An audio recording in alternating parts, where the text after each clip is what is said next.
Carlos Whittaker is an author, podcaster, and global speaker who has a new book out called How to Human. His superpower is creating spaces online and in person where people are safe to engage in conversation about the topics that matter most but are often avoided. His motto, don't stand on issues, walk with people. I love that. He and his wife, Heather, live in Nashville with their 3 kids, where you can find them working on the family farm, planning trips around the world, and dancing to single ladies because it's still a bop, right, Carlos? That's right. It is. Yes. Okay, Carlos, welcome to Hustle and Grace. I'm so thrilled to have you. Thanks for having me. I appreciate it. Yes. Okay. So first, I have to say, you probably don't know that we have a few things in common. So let me just break that down for you. One, Okay. I'm a Nashville native. Oh, I don't live there hey. anymore, but I am from Nashville. That is home for me. That's where I grew up. amazing. Yes. And I am married to a Carlito. My husband is Juan No Carlos. way. That Yeah. is even better. I knew I was feeling vibes. That is, you were. Yeah. That's awesome. Yes, we're meant to be friends. Meant to be friends. Meant to be friends. Okay. So I just want to start off. One thing that I find really fascinating about your story that I think a lot of our listeners can relate to on some level is that it feels like career-wise, you've had like 9 lives. Like Yes. you mentioned, like you've had a music career, you've been in the ministry, different things. So could you walk us through your journey of how you got to where you are today as a speaker, podcaster, personality? Like what's your journey like? Yeah, my journey, it was not anything that was planned out. There weren't goals. It wasn't, this strategic life plan that here I am, on your podcast. Right. But I think, I started off, I wanted to be a teacher, and I was going to college as a middle grades education major. And then I was like, I'm going to be a principal one day. And it's just so funny to even think that now, because I would have been the worst principal on planet Earth, or the best. It depends on, on what, but maybe the kids would have loved me. Yeah. But, yeah. So, kind of started doing that. And that's what I went to college to do, and then kind of switched my major to information systems management. So like, I was like all over the place, right? Like, I'm just like, I don't know what I'm gonna do with my life. My dad was a preacher. My Same. mom, kind of raised me and my brother. And then I went to college at California Baptist University. And while I was there was some friends of mine that were like students there started a church. When I say started a church, it was like a Bible study. There was like 10 people. So I started going to this thing. 10 years later, it's grown to 4,000 people. I was the worship guy for 10 years. Wow. Like I just kind of, we all kind of accidentally started it. Like it wasn't this, again, there was no, no church planning model or anything like that. We were just like, I don't know, let's invite some friends and talk about Jesus. And so I was part of this kind of messy church plant in a good way for 10 years as the music guy. And was that in California too? That was in Riverside, California. Yeah. Okay. Now the whole time I was, for 10 years while I was the music guy there, I mean, I had this entrepreneurial spirit. Like I was constantly starting side things, starting little, like a hat company, like a little merch company. I started a podcast in 2006. 2006, like I think Apple had only just started like hosting podcasts, and it was called what was it called? The Ragamuffin SoulCast is what it was called. And so like, yeah, I mean, I was like an early adopter to all the things. I had a blog that I'd started writing on in 2005, and so kind of writing and creating content and things. And I just kind of started growing this platform, like again, accidentally. Like it wasn't something there weren't YouTube videos teaching you how to grow a platform, and Right. there weren't conferences. And but I noticed that people began to start following what I was saying, paying attention to what I was saying outside of people that attended the church that I led worship at. And then I'm just going to fast forward. I ended up at moving to Northpointe Community Church in Atlanta, Georgia, and working for Andy Stanley as kind of the creative guy there for a couple years. And then, so now I was singing in front of more people, still had my podcast, still had my blog. at the time, and more people were reading my blog, and ended up signing a record deal with a record label in Nashville, Tennessee. Moved to Nashville, and kind of started doing that thing, right? So then now I'm a musician and I'm touring, and the whole time still continuing to write on my blog, this little blog side project on the side. And I'm glad I just kind of kept at it, because more and more people kept telling me, Carlos, you're okay at singing. I mean, you're not the best, but you're really good at writing. You're really good at communicating. And, after I got over my feelings being hurt from people telling me I wasn't a great singer, I had a couple of people that were, a couple of publishers that were interested in possibly having me write a book. And I didn't know what that meant. This was 2014. But in 2015, I finally bit the bullet and signed a book deal with Zondervan, and published my first cute little book called Moment Maker. I'm still proud of that little thing. I'd probably rewrite it 1,000 different ways if I could now, but it's a moment in time. And I loved it. And I wrote a book called Moment Maker, and kind of that was when I started realizing that people were looking to me to talk to them about more than just maybe the cliche church stuff. Mm-hmm. And I started talking about a little bit more difficult stuff like mental health and anxiety and depression. And started on that journey of being an author. And I had to have like three other side jobs in order to pull that off. Like it wasn't the thing that paid the bills at the time, but Sure. Kept going at it, and then ended up writing another book called Kill the Spider, 2017. That one really took off. That was really kind of helping people get past destructive behaviors in their life, which kind of took me to outside the church space, into more of some corporate climates where, the message of Kill the Spider was resonating with more than just the faith space. And so began to kind of dip my toe in that world. And gosh, I'll tell you what, was slowly building my socials, and 2020 probably had, I don't know, 24,000 people following me on Instagram, which, for me it was all I needed. I was paying my bills. They were booking me to speak. But then I started leaning into even, 2020, man, we were all a hot mess, and everyone was trying to figure life out. There was all kinds of things happening. And I felt like, people kind of needed a guide on how to human a little bit. And so I began having some more difficult conversations about race, about politics, about this pandemic that we were all rookies in. We'd never experienced one collectively as a human species. So just, kind of started guiding people, and more people are like, gosh, you're like the like Mr. Rogers for adults. Like that's kind of how, that's kind of how we feel. And I kind of leaned into that, and I saw some traction in my socials. I saw some traction in people that wanted this message, and just exponential growth in everything that I was doing, and the amount of people that were paying attention.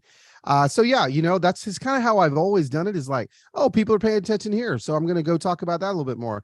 Oh, this is a pain point that I didn't know about. I'm going to talk about that a little bit more, and on and on. And so here we find ourselves, all these years later, and I'm still kind of like, I mean, I don't know what I do. Like I have a podcast. Yeah, I talk on Instagram. I talk on my phone every day. I write books. I travel and I speak. But I'm the kind of guy that's like, I don't know. In 2 years, I may be doing something completely different. I'm just kind of chasing. I think I'm chasing the felt need from the humans around me, and I will constantly try to provide them hope. So, I mean, there's a 7-minute version of my story. So I love that, it's so fascinating hearing how it's changed, and how in some ways it's been sort of responsive. So, your audience, or what the opportunities have been. I mean, has there been, can you speak to how you knew it was time to shed a certain vocational identity, or is it really just like a door opens and you walk through it? Yeah. No, I think there's a little bit of both. I think there's definitely more for me of a door opens and I walk through it, and then sometimes I get shoved right back out the door, and so I had to build a little bit of thick skin in some of the attempts. I have failed way more than I've succeeded. I've tried things. I just gave you kind of the highlight reel. There was a lot Sounds of awesome. yeah. There was a lot of going through doors, and no one on the other side of the door wanted me there. When I posted my first kind of like, you know what, I'm going to teach on a hard thing in 2020 video. I think I went, the numbers may be wrong, but I think I went something like in 24 hours from 24,000 Instagram followers, maybe to 17 or 16. Like I lost like a third of all my social followers because I was doing something that I felt called to do. But a lot of people didn't necessarily want me to do it. But still, since I felt called to do it, I know there were people that needed me to do it. So anyway, right there were some things that I that were scary, some moments that were scary. But a lot of it for me, especially the leaving the music thing and entering the author speaker thing. I mean, nobody that I knew that was a musician had ever succeeded in that. Like, I mean, I was like, my identity was wrapped up in, and I think rightfully so, my I had a great career. Like I was successful. I was leading worship at the biggest churches in America. I was touring with the biggest bands. I was, living the life. And then right at the top of it, I was like, I feel like God's calling me to something different. I know it's going to be a risk to leave. And it was. And when I left to become a speaker, I emailed, I think I had 89 music dates booked for the rest of 2015 when I made this decision. And I emailed all of them saying, hey, I'm not doing music anymore, but if you want a speaker, I'd love to come speak at your event that you were asking me to sing at. 89 out of 89 were like, hey, we have a speaker already. Fantastic. I'm glad you're chasing your dreams, but thanks, but no thanks. Wow. And it was crickets. Like it was crickets. And a quick story is, following what you feel like God has placed on your heart isn't always easy.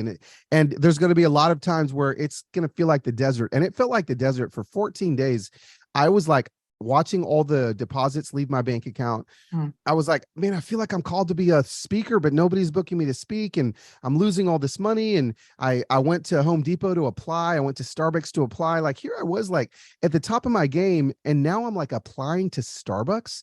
Like nothing against people that work at Starbucks, but that wasn't in the life plan.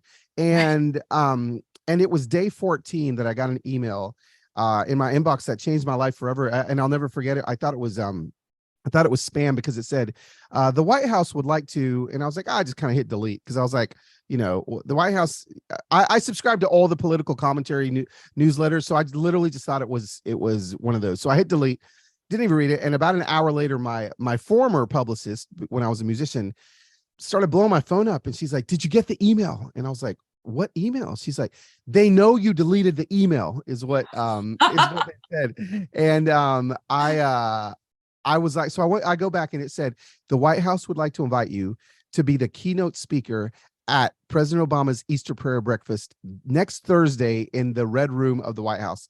So my very first speaking gig ever, after I lost all my deposits, after everyone said no, after I applied to Starbucks, after I applied to Home Depot, my very first, after I continued in obedience to what I felt called to do, was to speak for the most powerful person on planet Earth. And the funny thing is, it's not like the White House like went to my like speakers bureau and booked me.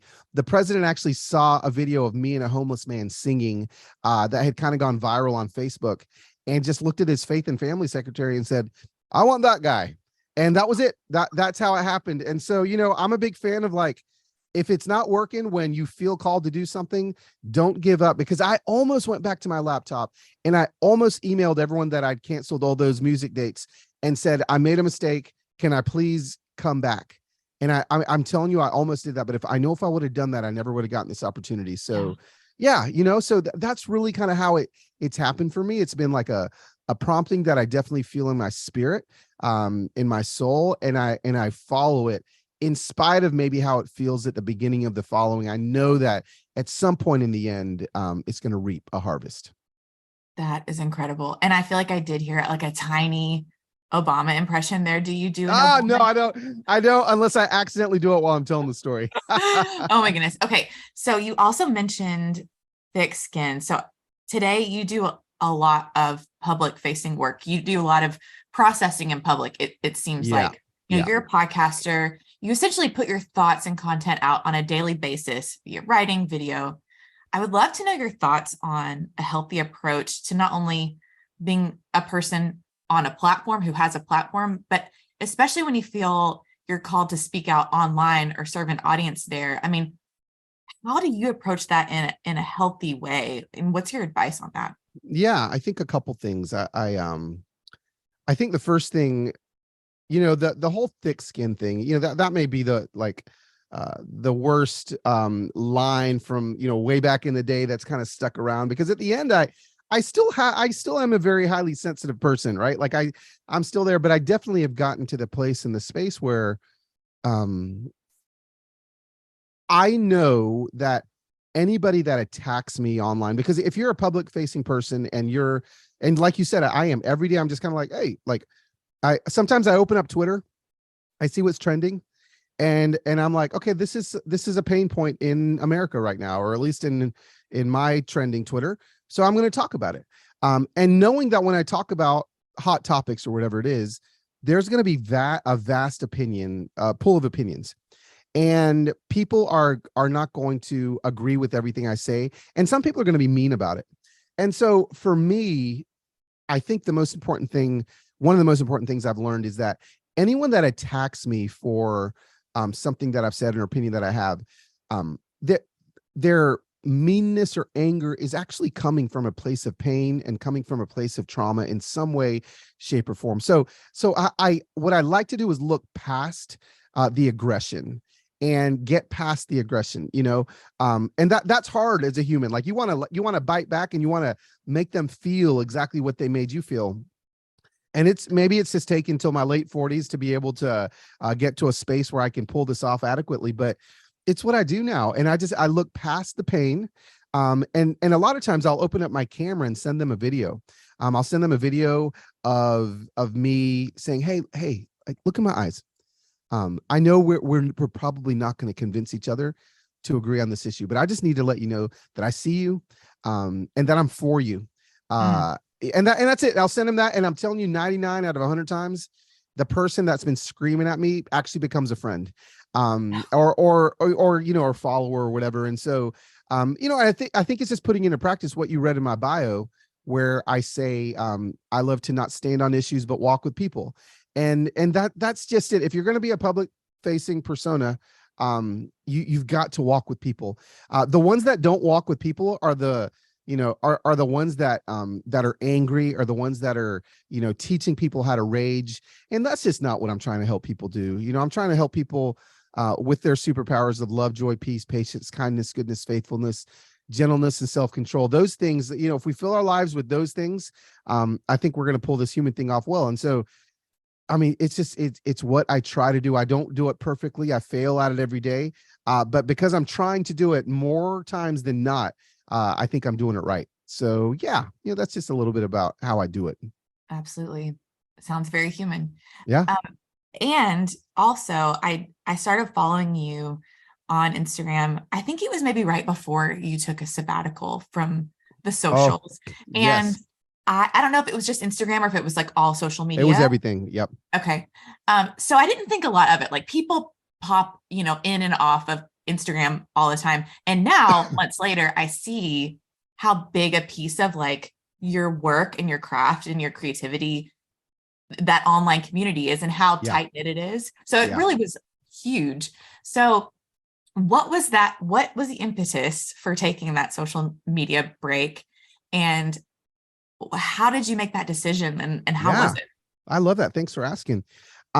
Well, I can tell you this, and your podcast listeners will be the first to know. It was actually, I did a social experiment on myself that I'm writing my next book on. Ooh. Yes. So dun, dun, dun. Now I can't dive into the details of what happened during those 9 weeks. But what I basically where it came from was, I'd realized that although this is my job, like I know looking at my phone and talking to my phone, it's my job. It pays my bills. I started doing the math, and my math was that I spend about 8 hours a day either making videos, posting TikToks, replying to people, doing my work. But 8 hours a day looking at my phone. And then I did the math, and I was like, that's 49 hours a week. 49, 2 complete cycles of the sun around planet Earth. I'm looking at my phone.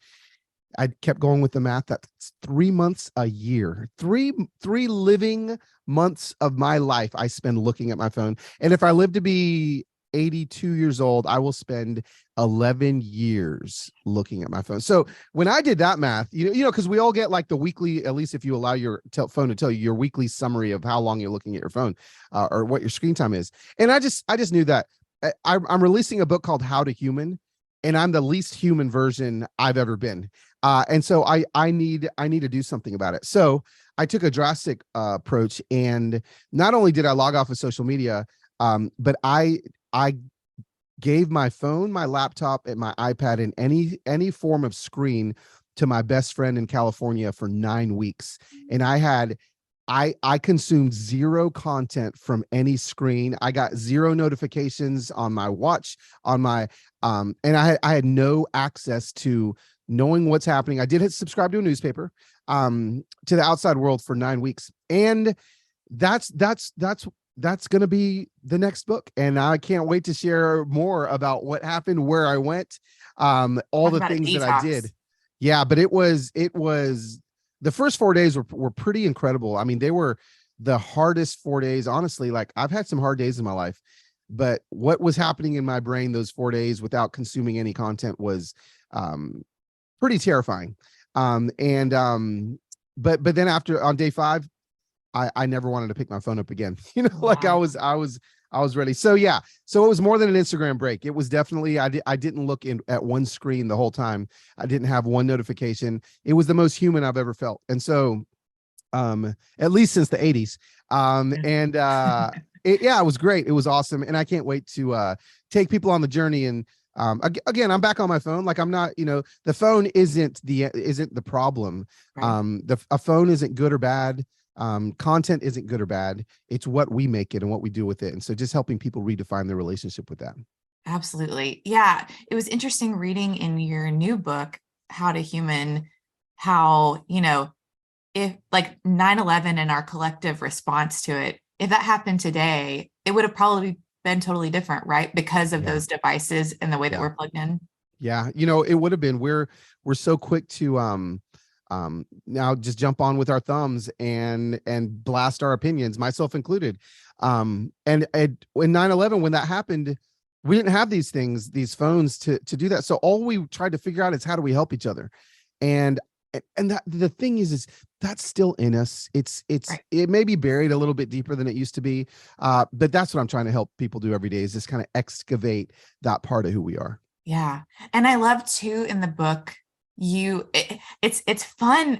I don't know if fun's the right word, but it's been interesting and sort of cathartic. There's been a few books that are beginning to trickle out now that's like, here's what my experience was like in 2020. Speaking of the Obamas, I just listened to Michelle Obama's audiobook, and she talks about how she was into knitting, and like that's how she got through it, which was really interesting.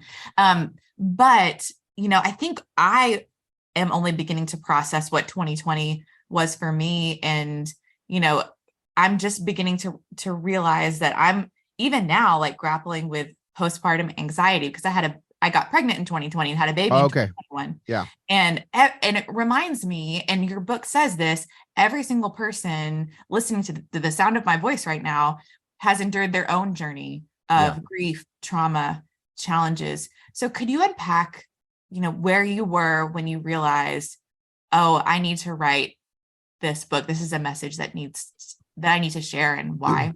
Yeah. The subtitle of the book is 3 Ways to Share Life Beyond What Distracts, Divides, and Disconnects Us.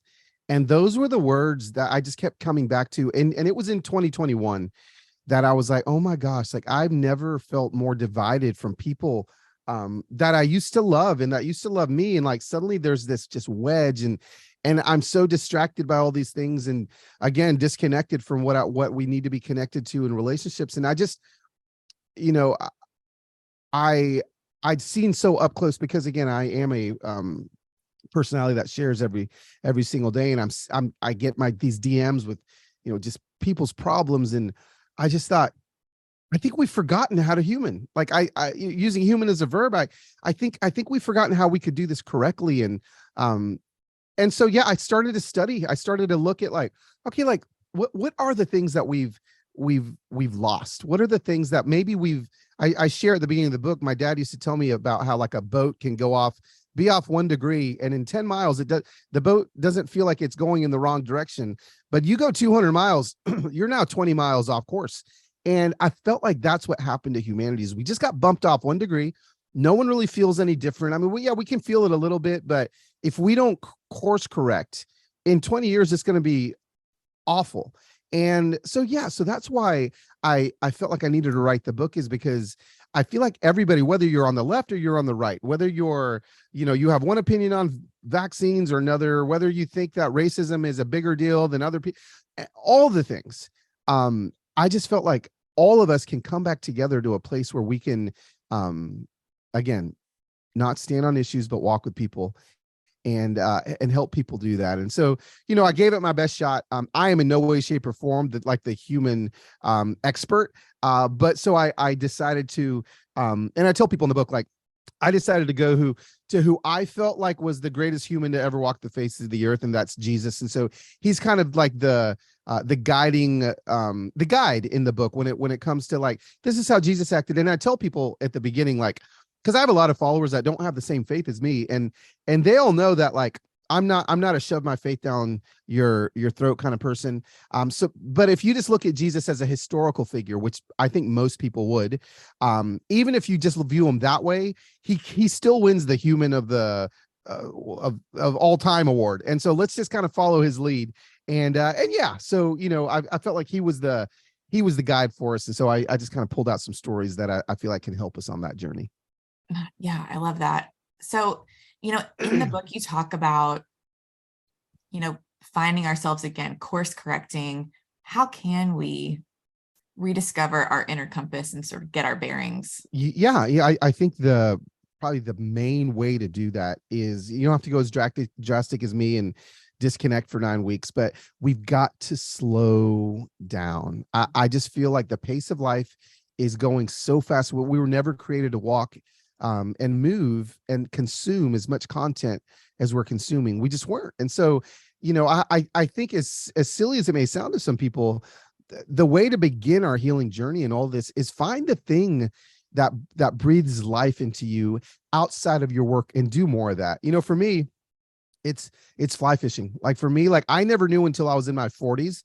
I didn't even want to touch a fish. They're slimy. Like, I was just like, and someone invited me to Montana to go in a river and fly fish. And I remember, like, I fought him. I was like, dude, I don't want to go on this trip. It sounds miserable. Like, I don't even like fishing.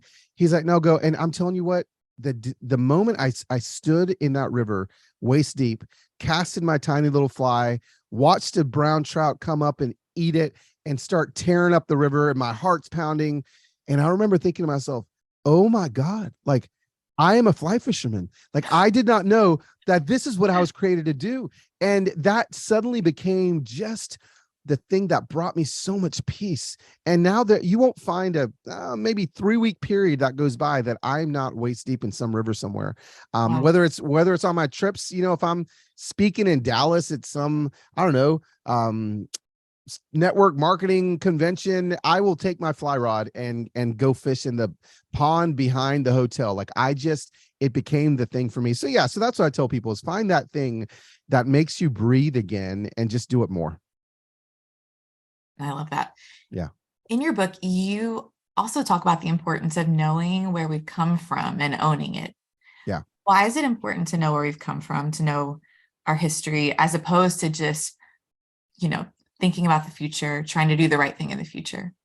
Well, yeah, I think that our history needs to needs to be the thing that maybe aims us in the direction we need to go.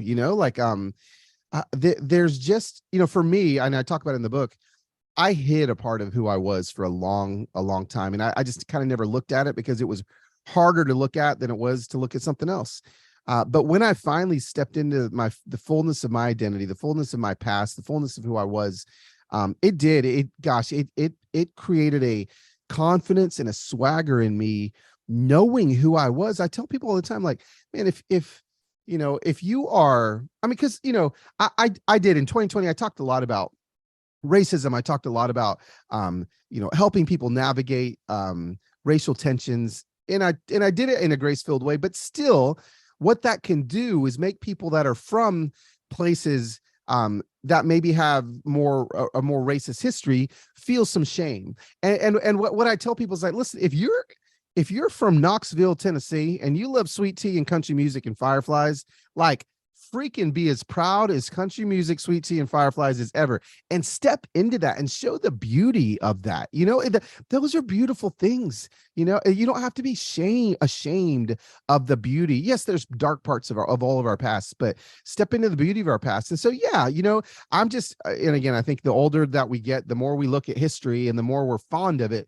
And the more I do find that looking backwards, I think can not only prevent us from doing things that that may hurt other people, but I think also looking backwards can give us strength and a swagger and a confidence into, like, this is who I am.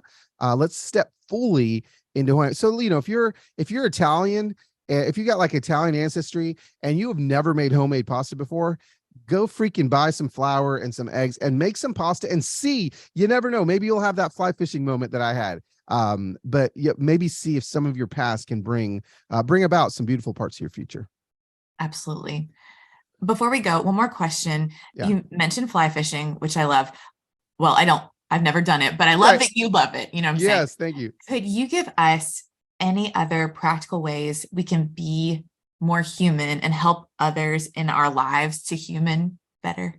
Yeah. I mean, here, and again, these practical ways, some of them may be, difficult, but they're still practical. And when I say difficult not to do, but to just take the first step to do it. I tell people all the time, I'm on this journey of making sure that when I look at the people that I'm texting on a daily basis, that I am in relationship with people that don't look like me, think like me, vote like me, talk like me, eat like me, think like,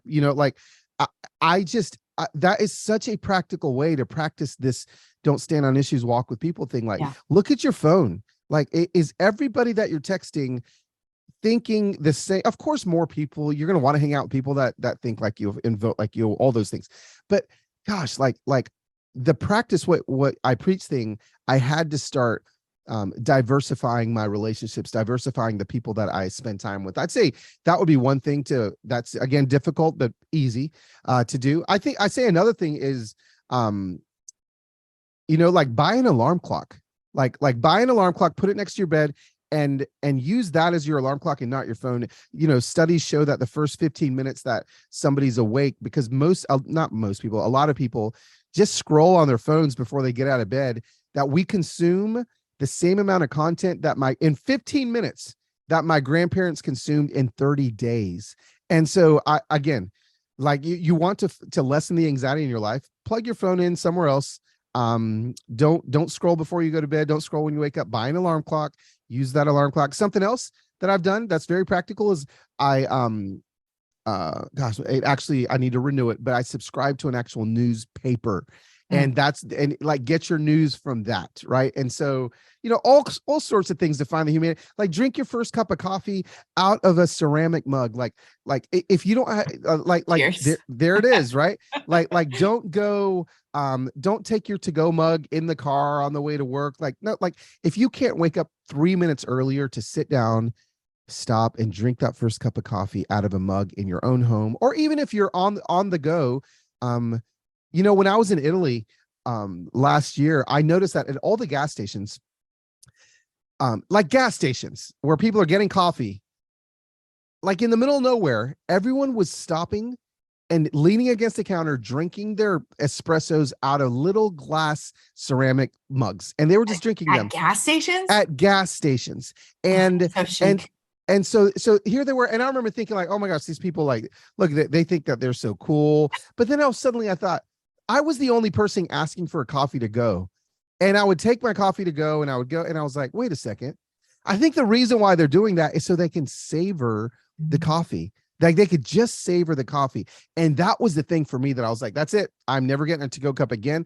I will always drink my coffee in the moment where I'm at. And so like those little things, just what are those little little things, little handlebars that you can add onto your life that allow you to be just a little bit more human. I love that. I feel like I've Yeah. said I love that a million times, but I Oh, do. I love everything that you said. I love your thank you. book. I want everybody to read it. I think it's so timely.